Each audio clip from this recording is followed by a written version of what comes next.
Hi guys, welcome back to my channel with another video. तो यार आ चुका हूँ एक और नई वीडियो के साथ वापस। देखिए, जो हमारी सीरीज चल रही थी उत्तराखंड परीक्षावाणी सीरीज, जिसमें हम चैप्टर वाइज सारे एमसीक्यूज को देख रहे थे, तो इसको कंटिन्यू करते हुए आज हमारा 18वां चैप्टर है। इसका एक प्रैक्टिस सेट मैं पहले करा चुका हूँ, ये दूसरा प्रैक्टिस सेट होगा। देखिए, इसमें हम बात करेंगे उत्तराखंड के जितने भी सांस्कृतिक तत्व है, जैसे यहाँ के लोकगीत हैं, त्योहार हैं, नाट्य कला। तो आज का पहला क्वेश्चन है, एक लोक गाथा के अनुसार फौजी पति जब कई वर्षों बाद अपने गांव आता है तो जोगी भेष धारण कर अपनी माता व पत्नी से संवाद करता है। अब देखिए, बेसिकली राज्य के प्रसिद्ध अन्य लोकगीतों के बारे में हम बात कर रहे हैं। तो इसमें एक लोक गाथा है जिसको आप लोग जानते होंगे, जिसमें एक जो आर्मी ऑफिसर होता है वो क्या करता है, अपने गांव आता है और एक जोगी का वेश धारण करके और अपनी पत्नी और अपनी माता से संवाद करता है। तो ये एक फेमस स्टोरी है रामी बौराणी, ठीक है। ये रियल स्टोरी है रामी बौराणी की, ये लोक गाथा है, ठीक है। तो फिर अगला देखिए, और बाकी आप लोग यहाँ पे राजूला मालूशाही करके इसके बारे में जानते होंगे। जो राजूला थी ये दारमा की शौक्यानी थी, मालूशाही जो था ये कत्यूरी शासक धामदेव का पुत्र था, ठीक है। फिर देखिए, मांगल शकुनाखर न्यूतनों गीत के प्रकार हैं। तो ये गीत किस प्रकार के हैं, तो ये हो जाएंगे हमारे संस्कार गीत, ठीक है। जितने भी संस्कार होते हैं उत्तराखंड में उनमें गाए जाने वाले गीत होते हैं। फिर है हुड़की बोल गीत गाए जाते हैं। तो हुड़की बोल गीत कब गाए जाते हैं, तो ये फसल बुआई के समय गाए जाते हैं, ठीक है। फसलों की जब बुआई होती है उस टाइम पे हुड़की बोल गीत गाए जाते हैं। फिर है लामड़ एक प्रकार का है। तो लामड़ क्या होता है, लामड़ होता है हमारा एक प्रेम प्रणय गीत, ठीक है। प्रेम प्रणय गीत होता है लामड़। फिर अगला क्वेश्चन देखिए, एक ऐसा गीत जब पहाड़ी क्षेत्र में महिलाएं घास काटने जाती हैं तो दूर पशु चराते पुरुषों पर नजर पड़ती है, तो उनका परिचय इस गीत के माध्यम से पूछती है। तो ये किस प्रकार का गीत होता है, ये होता है हमारा दूड़ा गीत, ठीक है। फिर है कुमाऊं क्षेत्र का बैर गीत निम्न में से है। तो कुमाऊं क्षेत्र का बैर गीत किसको बोला जाता है, तार्किक प्रश्नोत्तर गीत जो होता है इसको कुमाऊं क्षेत्र का बैर गीत कहा जाता है।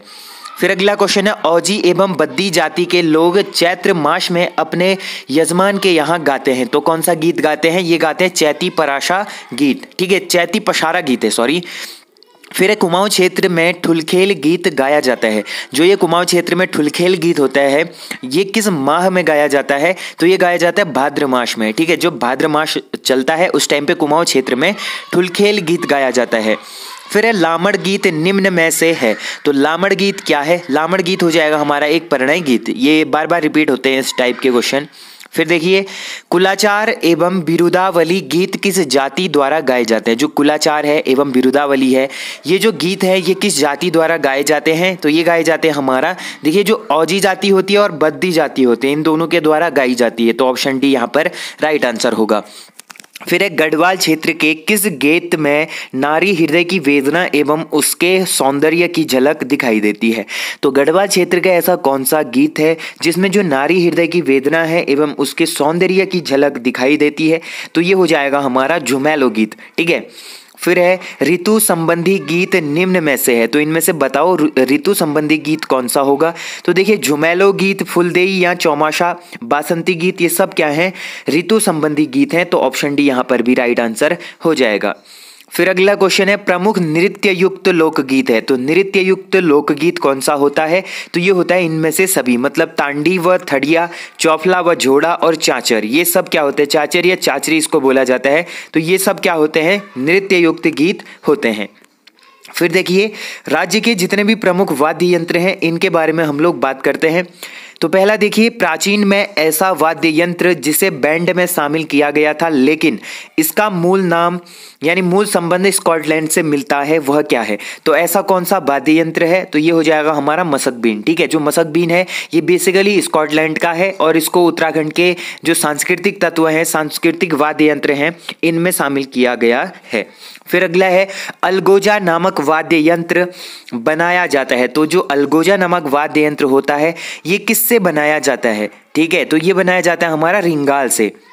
फिर है लोहे से बना वह वाद्य यंत्र जिसे दांतों से दबाकर बजाया जाता है। तो लोहे से बना कौन सा ऐसा वाद्य यंत्र है जिसे दांतों से दबाकर बजाया जाता है, तो ये होता है बिनाई, ठीक है। इसको बिनाई कहा जाता है।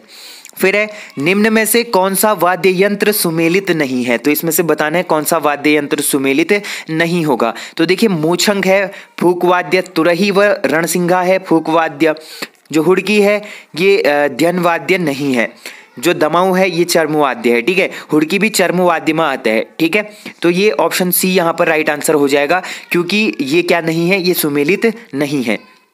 फिर देखिए निम्न में से कौन से वाद्य धातु एवं घन वाद्य के अंतर्गत आते हैं, तो घन वाद्य के अंतर्गत कौन कौन से आते हैं, तो देखिए वीणाई व कांसे की थाली हो गई, मंजीरा व घुंघरू, करताल एवं झांझ, ये सभी क्या आते हैं, घन वाद्य के अंतर्गत आते हैं। अगला क्वेश्चन है कौन सा युग्म सुमेलित है, तो इसमें से बताना है कौन सा युग्म सुमेलित होगा। तो देखिए दमाऊ ढोल हुड़की चर्म वाद्य है, तो ये बिल्कुल सही हो जाएगा। तुरही रणसिंगा ये सुसीरियां फूक वाद्य है। सारंगी एकतारा वीणा ये क्या है, ये भी सुमेलित है। उपयुक्त सभी क्या हो जाएंगे, राइट आंसर हो जाएंगे, इसलिए ऑप्शन डी यहाँ पर राइट आंसर होगा। फिर अगले क्वेश्चन की ओर बढ़ते हैं। अगला क्वेश्चन है हमारा अलगोजा एवं मसकबीन किस प्रकार के वाद्य यंत्र है। जो अलगोजा एवं मसकबीन है ये किस प्रकार के वाद्य यंत्र हैं, तो ये हो जाएंगे हमारे सुसिर फूक वाद्य। लोहे से निर्मित छोटा सा धातु वाद्य यंत्र जिसे धातु के बीच दबाकर बजाया जाता है, तो इसे क्या कहते हैं, इसे बोलते हैं बिणाई। ठीक है, धातु के बीच में दबाकर बजाया जाता है बिणाई को।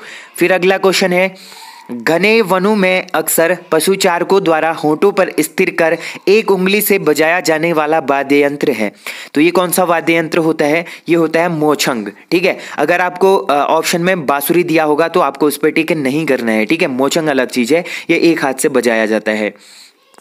युद्ध प्रेरक प्रसंग जागर एवं कृषि कार्यों में किस वाद्य यंत्र का प्रयोग किया जाता है, तो जो जागर होते हैं कृषि कार्य होते हैं इनमें किस वाद्य यंत्र का प्रयोग किया जाता है, तो ये किया जाता है हुड़ुक या हुड़की। ठीक है, हुड़ुक इसको कुमाऊं क्षेत्र में बोला जाता है, हुड़की इसको गढ़वाली क्षेत्र में बोला जाता है। फिर देखिए बड़े वाद्य यंत्र को हुड़ुक एवं छोटे को साहित्या कहा जाता है, किस वाद्य यंत्र के बारे में कहा जा रहा है, तो ये किसके बारे में कहा जा रहा है, ये बोला जा रहा है हुड़ुक या हुड़की के बारे में।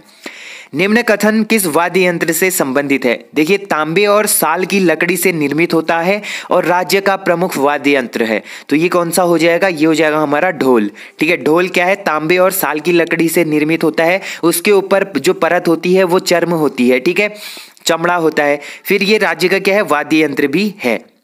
फिर अगला क्वेश्चन देखिए बांस एवं मोटे रिंगाल से निर्मित स्वतंत्र एवं सहवाद्य के रूप में बजाया जाने वाला प्रमुख वाद्य यंत्र कौन सा है, तो बांस एवं मोटे रिंगाल होते हैं जो इनसे निर्मित स्वतंत्र एवं सहवाद्य रूप से जो बजाया जाने वाला प्रमुख वाद्य यंत्र है, इसको क्या कहते हैं, इसको बोलते हैं अलगोजा। ठीक है, फिर है निम्न में से कौन से कथन मसकबीन से संबंधित है, तो मसकबीन से संबंधित कौन कौन से हो जाएंगे, देखिए यह यूरोपियन वाद्य यंत्र है। ठीक है, ये बेसिकली कहाँ का है, मसकबीन स्कॉटलैंड का है, तो ये यूरोपियन हो जाएगा, ये बिल्कुल सत्य है। कपड़े का थैलीनुमा आकार का होता है, देखिए इसके ऊपर ऐसे जो होते हैं क्या, स्टील या फिर पाइप बोल सकते हैं, मतलब लोहे के, तो ऐसे कुछ बने होते हैं 4-5 ऐसे करके, मतलब जिनसे आवाज़ बाहर निकलती है, और इसके यहाँ पर एक थैलानुमा एक कपड़े का बना होता है, फिर एक यहाँ से अलग सा इस टाइप का एक और डंडा होता है जिसको मुंह में डाल के बजाते हैं। ठीक है, इसी टाइप का आपने देखा होगा। फिर देखिए 5 बांसुरी जैसे यंत्र लगे होते हैं, हाँ जो बांसुरी यही वाली बात कर रहा था, जो ये बांसुरी टाइप के यंत्र होते हैं ये लोहे के या फिर स्टील के कुछ इस टाइप के बने होते हैं, तो ये इसमें लगे होते हैं। तो ये तीनों कथन क्या है, बिल्कुल सत्य है, तो उपयुक्त सभी कथन ऑप्शन डी यहाँ पर राइट आंसर हो जाएगा। फिर देखिए फूंक मारकर बजाया जाने वाला वाद्य यंत्र जिसका प्रयोग देवताओं को नृत्य करवाने में दमामा के साथ किया जाता है, तो फूंक मारकर बजाया जाने वाला ऐसा कौन सा वाद्य यंत्र है जिसका प्रयोग देवताओं को नृत्य करवाने में दमामा के साथ किया जाता है, दमामा या फिर दमुआ इसको बोला जा सकता है, तो ये होता है हमारा तुरही व रणसिंघा। ठीक है, फिर है उत्तराखंड में ढोल को राज्य वाद्य यंत्र का दर्जा कब दिया गया, तो ये काफी इंपॉर्टेंट क्वेश्चन है, इसको आप लोग इंपॉर्टेंट लगा लेना क्योंकि ये एग्जाम में पूछा जाता है। उत्तराखंड में जो ढोल है इसको राज्य वाद्य यंत्र का दर्जा कब प्राप्त हुआ था, तो ये होता है हमारा 2015 ईस्वी में। ठीक है, फिर अगला क्वेश्चन देखिए मांगलिक कार्य शुरू करने से पहले ढोल में कौन सी ताल बजाई जाती है। जब मांगलिक कार्य शुरू होते हैं तो ढोल में सर्वप्रथम कौन सी ताल बजाई जाती है, तो ये होती है बड़े, इसको बड़े बोला जाता है। जो स्टार्ट में बजाया जाता है। फिर देखिए अगला क्वेश्चन है, राज्य में ढोल सागर के ज्ञाता कौन है? तो ढोल सागर के ज्ञाता किसे माना जाता है? उत्तम दास को माना जाता है। फिर है, निम्न में से ढोल सागर पुस्तक लिखी है? तो ढोल सागर पुस्तक किसने लिखी है? केशव दास अनुरागी जी ने लिखी है। अगला क्वेश्चन है, घुमंतु जनजाति यानी गद्दी का प्रमुख वाद्य यंत्र क्या है? तो गद्दी का प्रमुख वाद्य यंत्र होता है सारंगी। ठीक है, इसको सारंगी बोला गया है। फिर अगला क्वेश्चन देखिए, अब अगला क्वेश्चन, अगला टॉपिक है हमारा फिल्म एवं नाट्य कला। ठीक है, उत्तराखंड में जो फिल्म एवं नाट्य कला है इसके बारे में क्वेश्चंस देखते हैं। पहला, गढ़वाली एवं कुमाऊनी बोली में सिनेमा का प्रारंभ हुआ? तो सिनेमा का प्रारंभ कब हुआ? 1983 में हुआ, जब सर्वप्रथम पहली फिल्म जो बनी थी जगवाल 1983 में बनी थी। इसके निर्देशक भी पूछे जाते हैं कभी कभी, तो ये थे पारेश्वर गौड़। ठीक है, पारेश्वर गौड़ क्या थे? इसके निर्देशक थे यानी डायरेक्टर। फिर अगला क्वेश्चन देखिए, सही कथन को छांटिए। तो इसमें से देखना है सही कथन कौन सा होगा। राज्य उत्तराखंड की प्रथम फिल्म जगवाल है, 1983 में बनी थी, ये सत्य हो जाएगा। जगवाल फिल्म के निर्माता है पारेश्वर गौड़, ये भी सत्य है। अभिनय करता है पारेश्वर गौड़ रमेश मिदोलिया व कुसुम्बिस्ट, तो ये भी सत्य है। ये सभी कथन क्या है? सही है। ऑप्शन डी यहाँ पर राइट आंसर हो जाएगा। विश्वेश्वर दत्त नौटियाल द्वारा निर्मित सर्वाधिक सफल गढ़वाली फिल्म कौन सी थी? जो विश्वेश्वर दत्त नौटियाल है। अब देखिए, एक वृक्ष मानव है विश्वेश्वर दत्त सकलानी, तो आपको कंफ्यूज नहीं होना है, ये विश्वेश्वर दत्त नौटियाल है। तो ये क्या थे? बेसिकली फिल्म निर्माण से संबंधित है। तो इनकी जो सर्वाधिक सफल गढ़वाली फिल्म है तो ये कौन सी रही? तो ये रहती है इनकी घर जवें। ठीक है, घर जवें करके एक फिल्म बनी थी, ये इनकी क्या थी? सबसे सफल फिल्म थी। घर जवें गढ़वाली फिल्म के संबंध में कौन सा कथन सत्य है? तो इसमें से बताना है कौन सा कथन सत्य होगा। सर्वाधिक सफल गढ़वाली फिल्म है, ये बिल्कुल सत्य है। अभिनेता थे इसके बलराज नेगी, ये भी सत्य है। अभिनेत्री थी शांति चतुर्वेदी, तो ये भी राइट हो जाएगा। तो ऑप्शन डी यहाँ पर राइट होगा क्योंकि सारे ऑप्शन के हैं करेक्ट हैं। फिर अगला क्वेश्चन है, दिल्ली के संगम सिनेमा हॉल में 29 वीक तक चलने वाली सर्वाधिक सफल गढ़वाली फिल्म निम्न में से कौन सी है? तो जो दिल्ली का संगम सिनेमा हॉल है इसमें 29 सप्ताह तक चलने वाली सर्वाधिक सफल गढ़वाली फिल्म कौन सी है? तो ये हो जाएगी हमारा घर जवें। ठीक है, जो घर जवें है ये काफ़ी मतलब फेमस मूवी थी उस टाइम की। फिर है, कुमाऊनी बोली की पहली फिल्म कौन सी है? तो कुमाऊनी बोली की पहली फिल्म कौन सी है? तो ये हो जाएगी मेघा आ। ठीक है, मेघा आ क्या है? कुमाऊनी फिल्म है सर्वप्रथम जो बनी थी। निर्माता अनुज जोशी द्वारा उत्तराखंड आंदोलन पर केंद्रित गढ़वाली फिल्म कौन सी है? तो ये हो जाए, देखिए जो निर्माता है अनुज जोशी, इनके द्वारा उत्तराखंड आंदोलन पर केंद्रित क्या है? एक गढ़वाली फिल्म है, तो इसका नाम क्या है? तेरी सौ। ठीक है, तेरी सौ करके एक गढ़वाली फिल्म बनाई है। अमर शहीद श्रीदेव सुमन जी पर किस वर्ष गढ़वाली फिल्म बनाई गई थी? तो ये बनाई गई थी 2007 ईस्वी में। ठीक है, जौनसारी क्षेत्र की डॉक्यूमेंट्री फिल्म कौन सी है? तो जौनसारी क्षेत्र की जो डॉक्यूमेंट्री फिल्म है ये है चालदा यात्रा। ठीक है, चालदा यात्रा इनकी एक डॉक्यूमेंट्री मूवी है। फिर है, उत्तराखंड सरकार द्वारा राज्य फिल्म नीति किस वर्ष लागू की गई थी? जो उत्तराखंड सरकार है इनके द्वारा जो राज्य फिल्म नीति लागू की गई थी तो ये कब की जाती है? ये की जाती है 2015 ईस्वी में। फिर है, उत्तराखंड की प्रथम वीडियो फिल्म कौन सी है? तो प्रथम वीडियो फिल्म कौन सी है? तो ये हो जाएगा समलौन। ठीक है, समलौन करके एक मूवी है जो प्रथम वीडियो फिल्म है। नेक्स्ट क्वेश्चन है, प्रथम म्यूजिक वीडियो एल्बम निम्न में से है? तो प्रथम जो म्यूजिक वीडियो एल्बम है ये इनमें से कौन सा हो जाएगा? ये होगा हमारा झुम्पा करके एक म्यूजिक वीडियो एल्बम ये है जो सर्वप्रथम बनी थी। फिर देखिए, उत्तराखंड में फिल्मों का प्रोत्साहित करने के लिए फिल्म विकास परिषद का गठन कब किया गया? तो उत्तराखंड में फिल्मों को प्रोत्साहित करने के लिए जो फिल्म विकास परिषद है तो इसका गठन कब होता है? ये होता है हमारा 2016 ईस्वी में। ठीक है, निम्न में से आकाशवाणी केंद्र किन दो जनपदों में है? तो आकाशवाणी केंद्र किन दो जनपदों में है? ये हो जाएगा हमारा पौड़ी व अल्मोड़ा में। ठीक है, पौड़ी और अल्मोड़ा में क्या है? आकाशवाणी केंद्र है। फिर अगला क्वेश्चन है, लोकनायक प्रीतम भरतवाण जी को पद्मश्री सम्मान किस वर्ष दिया गया? देखिए, लोक गायन के क्षेत्र में प्रीतम भरतवाण जी का नाम सबसे टॉप पर आता है, तो इनको पद्मश्री सम्मान दिया गया था। तो ये किस वर्ष दिया गया था? ये मिलता है इनको 2019 में। ठीक है, the add Guru of India के रूप में किन्हें जाना जाता है? The add Guru of India के रूप में किसे जाना जाता है? तो ये जाना जाता है प्रसून जोशी को। नेक्स्ट क्वेश्चन है, कौन से कथन प्रसून जोशी से संबंधित हैं? तो इनमें से देखिए कौन से कथन प्रसून जोशी से संबंधित होंगे? तो देखिए पहला कथन है हमारा, पद्मश्री सम्मान इनको 2015 में मिला संगीत के क्षेत्र में, ये सत्य है। जन्म 16 सितंबर 1971 को अल्मोड़ा में हुआ, ये भी सत्य है। तो ऑप्शन सी इसका राइट आंसर हो जाएगा क्योंकि दोनों कथन सत्य हैं। कला एवं संस्कृत के लिए किस वर्ष डॉक्टर टॉम अल्टर को पद्मश्री पुरस्कार दिया गया? जो टॉम अल्टर हैं इनको कला एवं संस्कृति के लिए किस वर्ष पद्मश्री पुरस्कार दिया गया था? तो ये दिया गया था 2007 ईस्वी में। ठीक है, 2007 ईस्वी में क्या हुआ था, इनको पद्मश्री अवार्ड मिला था। फिर नेक्स्ट क्वेश्चन की ओर बढ़ते हैं। अगला क्वेश्चन है हमारा, अब देखिए इसमें राज्य के प्रमुख जितने भी त्योहार हैं इनके बारे में हम लोग बात करेंगे। तो राज्य के त्योहारों में इंपॉर्टेंट क्वेश्चन देखिए, कुमाऊं क्षेत्र में घुघुतिया या काले कौवे का त्योहार कहा जाता है, तो किसको कहा जाता है? ये बोला जाता है हमारा मकर संक्रांति को। ठीक है, मकर संक्रांति के दिन कुमाऊं क्षेत्र में घुघुतिया या काले कौवे का त्योहार मनाया जाता है। कुमाऊं क्षेत्र में गै त्योहार या गायों के त्योहार के नाम से प्रसिद्ध खतोड़वा गै त्योहार कब मनाया जाता है? जो ये खतोड़वा त्योहार होता है ये बेसिकली 17 सितंबर को मनाया जाता है। अगला क्वेश्चन है, उत्तराखंड में श्रावण माह के प्रथम दिन मनाया जाने वाला त्योहार जिसमें 5 से 9 प्रकार के अनाजों का रोपण किया जाता है, तो ये निम्न में से कौन सा होगा? तो देखिए ये होता है बेसिकली हरेला त्योहार, जो कृषि से संबंधित है। ठीक है, जिसमें कृषि अनाज वगैरह से संबंधित है हरेला। अब देखिए अगला क्वेश्चन है, कुमाऊं में फसल काटने के उपलक्ष्य में कौन सा त्योहार मनाया जाता है? तो फसल काटने के उपलक्ष्य में कौन सा त्योहार मनाते हैं? तो ये मनाते हैं कलाई त्योहार। ठीक है, कुमाऊं क्षेत्र में। गांव की बीमारी से बचाने के लिए गढ़वाल में बैसाख माह में मनाया जाने वाला त्योहार है। तो गांव को बीमारी से बचाने के लिए गढ़वाल में बैसाख माह में कौन सा त्योहार मनाया जाता है? तो ये मनाया जाता है सारा त्योहार। ठीक है, अगला क्वेश्चन है, देहरादून के जौनसार भाबर क्षेत्र में श्रावण महीने में मनाया जाने वाला त्योहार है। तो श्रावण माह में मनाया जाने वाला त्योहार कौन सा है? देहरादून का जो जौनसार क्षेत्र है, तो ये हो जाएगा हमारा नुणाई। जो नुणाई मेला है, नुणाई त्योहार है, ये देहरादून के जौनसार भाबर क्षेत्र में मनाया जाता है। संतान कल्याण के लिए बड़े हर्षोल्लास के साथ मनाया जाने वाला त्योहार है। तो संतान कल्याण के साथ जो बड़े हर्षोल्लास के साथ मनाया जाने वाला त्योहार है ये कौन सा होगा? ये होगा भिरौली त्योहार। ठीक है, श्रावण एवं पौष महीने में लगातार 22 दिनों तक आयोजित होने वाला त्योहार निम्न में से कौन सा है? तो श्रावण और पौष महीना जो होता है इसमें लगातार 22 दिनों तक आयोजित होने वाला ऐसा कौन सा त्योहार है जो श्रावण एवं पौष के महीने में लगातार लगता है? तो ये हो जाएगा बैंसी उत्सव या बैंसी त्योहार। ठीक है, फिर अगला क्वेश्चन है, भाद्रो यानी भाद्र महीने में मनाया जाने वाला महासू देवता का त्योहार है।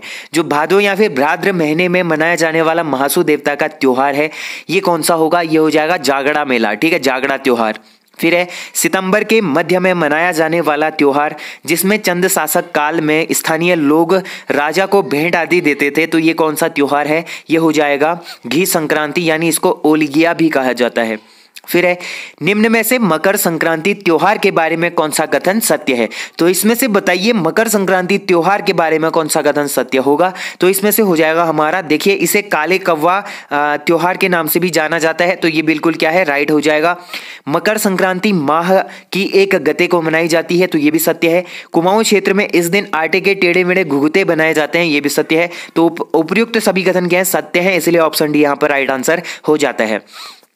चैत्र महीने में प्रथम दिन कौन सा त्योहार मनाया जाता है? तो चैत्र महीने के प्रथम दिन में कौन सा त्योहार मनाया जाता है? तो ये मनाया जाता है हमारा फूलदेई या फिर फूल संग्राम। ठीक है, फूल संग्राद या फूलदेई मनाया जाता है, जो रिसेंटली कुछ टाइम पहले हुआ था। फिर है, किस त्योहार का अन्य नाम ओलगिया है? तो ओलगिया किस त्योहार का अन्य नाम है? तो ये बोला जाता है घी संक्रांति को। ठीक है, एक होती है मकर संक्रांति, एक होती है घी संक्रांति। फिर है, चैतोल त्योहार का आयोजन किस जनपद में किया जाता है? जो चैतोल त्योहार है इसका आयोजन किस जनपद में किया जाता है? तो ये किया जाता है हमारा पिथौरागढ़ जनपद में। ठीक है, पिथौरागढ़ जनपद में क्या होता है? चैतोल त्योहार का आयोजन किया जाता है। फिर अगला क्वेश्चन है, हिंदू नववर्ष का प्रथम दिन जब छोटे छोटे बच्चे गांव में घरों की देहरी पर फूल डालने के लिए जाते हैं, तो वो त्योहार कौन सा है? तो ये त्योहार हो जाएगा हमारा फूल संक्रांत। ठीक है, इसको फूलदेई भी कहते हैं। फिर है, खड़ी व बैठकी किस त्योहार की दो शैलियां हैं? जो खड़ी और बैठकी है ये किस त्योहार की दो शैलियां होती हैं? ये होती हैं हमारा होली की दो शैलियां। कुमाऊं क्षेत्र में सर्वाधिक दिनों तक मनाया जाने वाला त्योहार कौन सा है? तो ये होता है हमारा बैसी। ठीक है, बैसी क्या होता है? कुमाऊं का ऐसा त्योहार है जो सर्वाधिक दिनों तक मनाया जाता है। किस त्योहार को गढ़वाल में खिचड़ी संक्रांत के नाम से जाना जाता है? तो खिचड़ी संक्रांत के नाम से जाना जाता है मकर संक्रांति को। कुमाऊं गढ़वाल क्षेत्र के गांव में जब बीमारी फैलती है तो गांव को बीमारी से बचाने के लिए नंदा देवी के दूतों का आह्वान किस त्योहार में किया जाता है? तो ये किया जाता है सारा त्योहार में। ठीक है, ये काफी इंपॉर्टेंट है। तो ये थे गाइज आज के 75 प्लस इंपॉर्टेंट क्वेश्चंस, जिसमें हमने उत्तराखंड के जितने भी मतलब प्रसिद्ध लोकगीत थे, नाट्य कला थी, यहाँ के त्योहार थे, इनके बारे में हमने देखा। अब इसके बाद हमारा जो अगला चैप्टर है वो उत्तराखंड के लोक भाषा और यहाँ के जो प्रमुख विभूतियाँ हैं, जैसे यहाँ की महिलाएं हैं जिनका मतलब क्या योगदान रहा राज्य निर्माण के लिए या फिर स्वतंत्रता आंदोलन में। बेसिकली राज्य की जितनी भी राजनीतिक महिलाएं हैं इनके बारे में हम लोग नेक्स्ट सेशन में बात करेंगे। तो आज के लिए इतना ही, फिर मिलते हैं ऐसे ही इंटरेस्टिंग सेशन के साथ। अगर आप लोगों को ये वीडियो पसंद आया तो वीडियो को मेक श्योर लाइक जरूर करना, और जो लोग चैनल पर नए हैं चैनल को सब्सक्राइब जरूर कर देना। तो मिलते हैं ऐसे इंटरेस्टिंग और अमेजिंग वीडियो के साथ, तब तक के लिए take care and bye bye.